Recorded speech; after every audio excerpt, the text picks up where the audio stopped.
Well, good evening, everybody. And let me underscore, it's been a good evening for everybody, not just the Democratic Party. But what a night for the Democratic Party. A party that is in its ascendancy. A party that's on its toes, no longer on its heels. From coast to coast, sea to shining sea. But it was not just a victory tonight for the Democratic Party. It was a victory for the United States of America, for the people of this country and the principles that our founding fathers lived and died for. And so we're proud. We're proud here in California to be part of this narrative this evening. We're proud of the work that the people of the state of California did tonight to send a powerful message to an historic president. Donald Trump is an historic president. He is the most historically unpopular president in modern history. In every critical category, Donald Trump is underwater. He promised to make us healthier. He promised to make us wealthier. We're sicker and poorer. And he fundamentally understands that. Why else would he call Greg Abbott saying he's entitled to 5 seats? Why else is he trying to rig the midterm elections before one single vote is even cast? He understands his position at this moment in the United States of America. One thing he never counted on, though, was the state of California. Instead of agonizing over the state of our nation, we organized in an unprecedented way in a 90-day sprint. People from all over the United States of America contributed their voices and their support for this initiative. We stood tall and we stood firm in response to Donald Trump's recklessness. And tonight, after poking the bear, this bear roared with an unprecedented turnout in a special election with an extraordinary result. None of us, however, are naive. This is a pattern. This is a practice. Donald Trump's efforts to rig the midterm election continue to this day.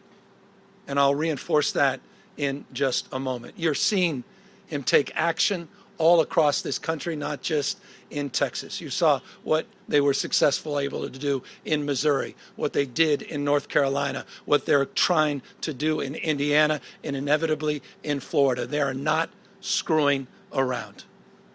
In June of this year, we saw 4,000 National Guard federalized in the state of California. We saw 700 active duty Marines not sent overseas, but sent to the second largest city in the United States of America to militarize our streets. We said in June this was a preview of things to come. What more evidence do you need than what happened in Washington, D.C., what's happening up in Portland, cities like Chicago? When we kicked off this campaign just 90 or so days ago in Little Tokyo, in Southern California, in L.A., at the Democracy Center, Donald Trump sent Greg Bovino. He sent his private police force that increasingly appears to have taken an oath of office to Donald Trump, not to the Constitution of the United States. He sent them to our kickoff rally to chill free expression, to chill free speech, to intimidate people from participating. Just today, in Los Angeles, Donald Trump called up the Border Patrol, sent them to Dodger Stadium, and threw a fastball at free speech, right at the head, free expression, to suppress the vote in America's second largest city. Just did that today. People in tactical gears sent out to intimidate a community that is already on edge. But you see, as we speak, people are still in line. People waiting up 3 hours to cast their vote, to send a message to Donald Trump. No crowns, no thrones, no kings. That's what this victory represents. It's a victory for the people of the state of California and the United States of America. And this is a victory that's punctuated with a sober reminder that it's not just the actions that Donald Trump has taken to federalize our guard, to begin the process of militarizing American cities, to intimidate free expression and speech by utilizing ICE and Border Patrol in American cities. But he also announced today, right when polls were opening, that this election was rigged. That this election was rigged. Of course, those are familiar words. It's exactly what Donald Trump said after January 6th, that day of love, where he tried to light democracy on fire. He tried to wreck this country, and he called in to the Secretary of State in Georgia, calling up for 11, 12,000 votes, just like he called Greg Abbott, saying he's entitled to those 5 seats. He said this election was rigged, and he's moving to look for criminal prosecution and investigations at the Department of Justice. He is not screwing around. So tonight, I'm proud, but I'm very mindful and sober of the moment we are living in. Donald Trump does not believe in fair and free elections, period and full stop. This is not complicated, and it's self-evident to anyone paying attention. You start to stack up all of these actions that continue to this moment and will continue in moments to come. If you think I'm exaggerating, consider his announcement just a few weeks ago to send rapid response teams all across the United States, in all 50 states, tens of thousands of members of the military prepared for urban deployment. A preview of things to come. But back to this state. Our state of mind was resolute. Our state of mind was resolved to stand firm and to stand tall, to not be intimidated, to not be humiliated, to not fall prey to cynicism, to not fall prey to fear and the anxiety of someone that believes in only one thing, shock and awe, to intimidate and exhaust us.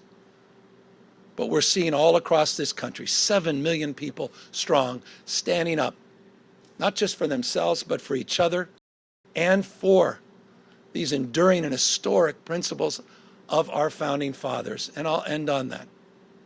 Next year is the 250th anniversary of the best of Roman Republic, the best of Greek democracy.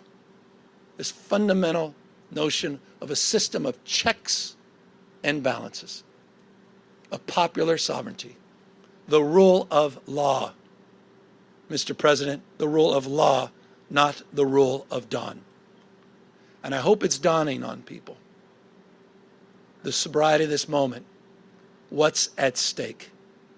Tonight, as I said, is an extraordinary moment for our party, but again, it's an extraordinary moment affirming those principles. Our founding fathers did not live and die to see the kind of vandalism to this republic and our democracy that Donald Trump is trying to perpetuate. And so my call tonight, in the spirit of Whitman, who talked about the powerful play, goes on. We all must contribute a verse. And so we need the state of Virginia. We need the state of Maryland. We need our friends in New York, in Illinois, in Colorado. We need to see other states with the remarkable leaders that have been doing remarkable things meet this moment head on as well, to recognize what we're up against in 2026. And let me make this crystal clear.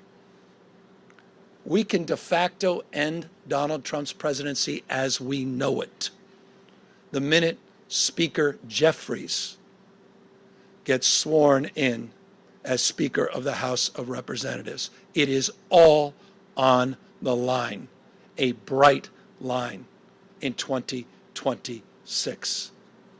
And so I want to thank everybody that stood up, not just for our democracy, but stood up for those that have feel bullied and intimidated, stood up for this notion of co-equal branches of government and a system of checks and balances. And I want to thank my wife, who reminds me every single day that this is about those that feel alone, those that feel isolated, those that feel an anxiety and a stress that they never could have imagined in their lives. This was about saying to them, we have your back, we see you, you matter, we care. And I'll just say this, I'm confident as we move forward into 2026 in this country, the best is yet to come. Thank you very much.